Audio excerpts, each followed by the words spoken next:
Welcome back to One Comic Book a Day, where we're covering the first story in Superboy issue 18, Lana Lang movie star. Yes, they finally found a different story, a story where Lana is not exactly obsessed about Superboy or discovering that, well, not discovering, proving that Clark Kent is Superboy.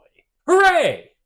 Unfortunately, the new story is about her becoming a vain, egotistical monster of a diva on a movie set. Can I have the old Lana Lang back? Mainly because not a lot actually happens in this story. It's surprising how inactive this story on a movie set is. And we've already seen movie set stories in Superboy and Superman several times. Actually, maybe not so much on Superboy. So Lana is offered a Jungle Girl movie because of a documentary that was filmed about her parents. Remember, Lana's parents are adventurers, archaeologists who explore, which leads to Lana staying with the Kents. But for some reason, she wasn't staying with the Kents this time, and a documentary was being made wherever they were, some sort of jungle. And because Superboy showed up to help out, why did he care? I feel like there was more use to him around the world. Lana looks really good and adventurous in it, so they offer her a movie, and in return, a hospital, a new wing to the Smallville Hospital will be built. So there's actually a good thing to this movie. Lana immediately becomes a diva, legitimately refusing almost any person they want to cast as her male lead because, well, she doesn't want to look bad. She doesn't want anybody's name to be higher up on the marquee than her. Where are we getting this from Lana? Also, something I want to bring up about Lana Lang right now that I haven't brought up before because it's been something that I've not had a clear, strong memory of. It's happened a few times. Like, I'm like, wait, is her hair color different? Yeah, Lana's hair seems to switch between being bright blonde to sort of brownish auburn, maybe even orange, depending on the comic. Sometimes this could be just the quality of the comic I'm reading, but she's definitely has more brown hair here, and she had blonde hair in at least the last issue or the issue before that. So they're a little inconsistent with her hair. This is not as bad as every woman looking like Lois in the early days of Superboy, but hey, some consistency could help. Though she still basically looks like Lana. I wouldn't say there's much detail on her. She kind of looks like any other teenage girl in a Superboy comic. This works out for her until Superboy decides to, teach her a lesson by getting involved in the movie. And it's very hard to not keep Superboy out of a movie he's agreed to be in. Remember, there's a whole host of Superman stories about how Superman being in a movie is a big deal. Even though you feel like that would lose its cachet after the third or fourth time that happened. It's happened so many damn times in Superman at this point. But she then tries to outsmart him by coming up with ways where he can't do anything in the scene because for some reason she has complete control over the movie. This nobody teenage girl has complete creative control. Actually, I'm kind of into this now. But Superboy has to keep saving things because why else would Superboy need to exist in this story? So things do go wrong enough. Or she causes a few problems to keep him preoccupied.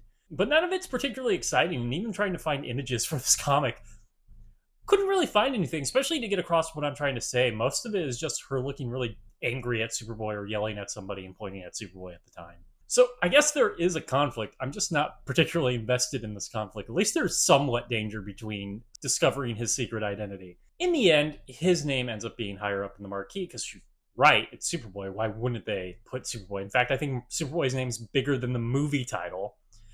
But she gets a lovely little moment where the new wing of Smallville has a plaque dedicated to her. Now, I just would like to point out, she didn't have to do this movie. Superboy can just build this new wing. There isn't a reason why they need money for this. Superboy can just do things, unless you want to help the local economy by getting the builders some money. But Superboy can just do things. He doesn't need money to create logs and nails. He does this stuff on his own constantly in other stories. Unless the story actively demanded some money. He also can find money pretty easily. I'm looking at you, story where he finds $1 million in sunken treasure. That is an early Superman story. That 100% happens. He can just find money. He can make gold if he really wants to try. He can find oil. He's found oil multiple times. I can list the different ways. He constantly has found ways to make money. But it doesn't matter. He can just build this wing. And in this moment, she realizes, or it kills her ego. And it's a nice little moment. A bit earned. Maybe not completely earned, but a bit earned. And decides that maybe she doesn't want to be a movie star. though her acting earned this wing. So, getting off my tangent about how he can pay for things, her making money and being successful as an actress, which seems to be the case, there doesn't seem to be any sort of anger towards her from, say, the studio or the director or anyone for how she acted while making the movie. So she could possibly still have a career and use that money to help people. Now, this is a capitalist argument, and there's still like chances she could still do good without having to make a lot of money.